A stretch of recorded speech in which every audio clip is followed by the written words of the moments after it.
All right, Nick, let's talk about Las Vegas Raiders. I'm sure Raiders fans, if you're watching this video, you know exactly kind of the idea of what we're talking about today. Yes, that is right. Josh McDaniels and Dave Ziegler have been let go from the Las Vegas Raiders organization. The old adage, ask and you shall receive. The Raiders fans have been asking for a long time. Now they've received what they've gotten. And Nick, I have another adage for Raiders fans. Better late than never. Yes, I still think that there is time for the Raiders to try to turn things around and, not be a total loss for this season. Because the Raiders organization that is in place now, whether it is going to be there for the future or not, is already making a lot of very smart decisions. So let's get into the article and we'll talk about the particulars on the other side. This, of course, is over from on Fox Sports. Says there are still more changes being made in Las Vegas even after the Raiders fired head coach Josh McDaniels and general manager Dave Ziegler Tuesday night. Aiden O'Connell is expected to be the Raiders' starting quarterback moving forward over Jimmy Garoppolo. NFL media reporting on Wednesday morning, the Raiders' decision to make O'Connell their starting quarterback not only comes on the heels of the team dismissing its two lead decision makers, but it also comes on one of the worst outings of Garoppolo's career, so it makes sense there. The Raiders also dismiss offensive coordinator Mick Lombardi and will replace him with quarterback coach Bo Hardigree for the rest of the season, NFL media reported. So, Nick, I think this is something else Raiders fans have wanted. They've wanted to see what the young gunslinger and O'Connell can do. And as his quarterback's coach becomes promoted to offensive coordinator, I think things are going to be beneficial for him in that regard as far as offensive game planning for this team goes. I think it's going to be very interesting because we all know what happens when you get an interim coach into a position.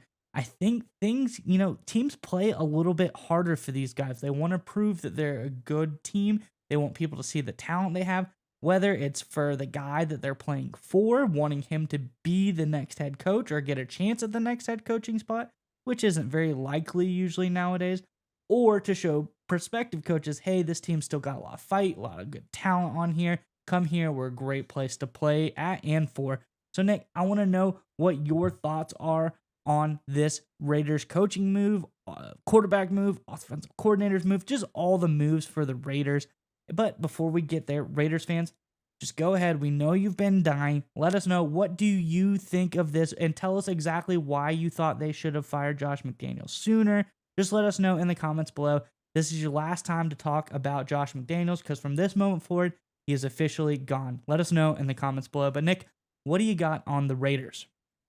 So it's just a great directional decision for the Raiders because I think the problem we were seeing at watching them play over the past few weeks is this is a team that certainly has a couple really talented players, namely, of course, Max Crosby, who may be the best player in football the way he's played defensively the past few weeks, but they don't have a direction. Like, where is this franchise heading? And going into the season, you were like, well, maybe a healthy Jimmy G, Josh Jacobs builds off of last season where he led the league in rushing.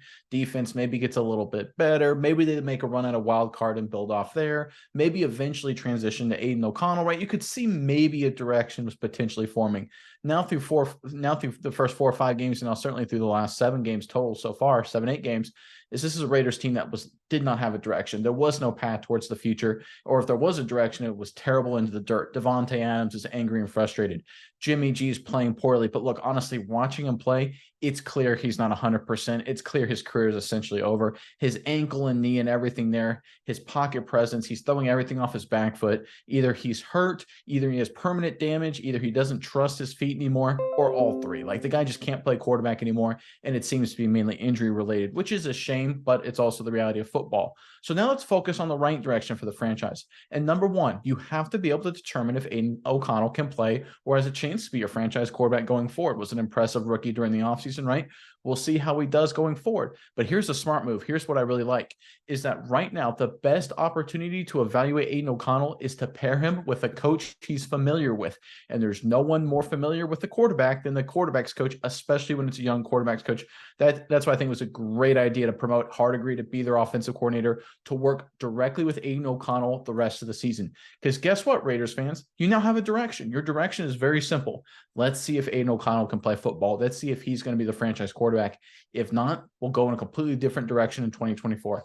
And look, That's not a terrible direction to be. There's a lot of franchises that go through this process. And once they get their franchise quarterback, then you can develop around them, right? There's a lot of great quarterbacks that have had really bad, ugly rookie campaigns, got better and better, and now their teams are really good. The Miami Dolphins are probably the most prominent recent example of that, right? Obviously, the Dolphins threw Tua to the fire a little bit. They saw what they had in them. They paired him with the right coach, like the Raiders will hopefully do next offseason if Aiden O'Connell's the guy, and then full speed ahead. That is the direction for the Raiders, to be like the next Miami Dolphins. And it's a good direction to go into. So I'm going to give a lot of credit to this new Raiders regime that has come in and has made the right moves in terms of putting this team in a position to head to the right direction in the future. Look, I don't know how the rest of the season is going to turn out, Miles. I'm not very optimistic, to be totally honest. Obviously, starting a rookie quarterback is obviously going to have its ups and downs. But at least for the first time, and probably in this entire season, to be totally honest, there's at least a direction. There's at least something resembling a vision for this Raiders franchise. And look, that's something, because when you have a vision, when you have a direction, you can actually execute on that path and actually build eventually a winning team. Yeah, Nick. And another big thing we talked about here, everyone's saying Davis never gonna fire McDaniels in them in season, contracts too big, etc., etc. Well, he did do that, and now the Raiders are the front runners for head coaching positions. They're the only available head coaching job right now. So they have first picks of getting the guy that they want to be the head coach of this organization. But Nick, also thinking about that, I think coming into this week, the Raiders are going to have a very interesting game against the Giants, who've been floundering, struggling to say the least. And Antonio Pierce gets to come back home where he ended his career with the Giants and have a little, I don't even know if it would be considered like a revenge game, but a homecoming game, a return home to the organization he played for so many years. This guy is going to come back, and I expect the Raiders to have a big game versus the Giants. I think this one at least is one that they can put away and get this movement underway. Well, especially like you alluded to, is that now you've got an entire team that is auditioning for 2024, whether it's with the Raiders or whether with somebody else. And again, it's a direction, right? Once everyone understands and has a purpose, you're going to start playing better. And now that you have a rookie quarterback who can actually step into throws, Jimmy G can't, you'll start seeing more big plays from the offense as well. You'll start seeing Hunter Renfrow getting involved more. You'll start seeing Devontae Adams, I think, getting more targets, getting more catches, and potentially more big plays as well. I don't know, again, if it'll turn them around to make a playoff run. I kind of doubt it. But I guarantee you this, Raiders fans, the second half of the season, you're going to see a lot more energy. You're going to see a lot more momentum. And it's a credit to the new Raiders leadership who are actually making the moves they should have made much earlier this season.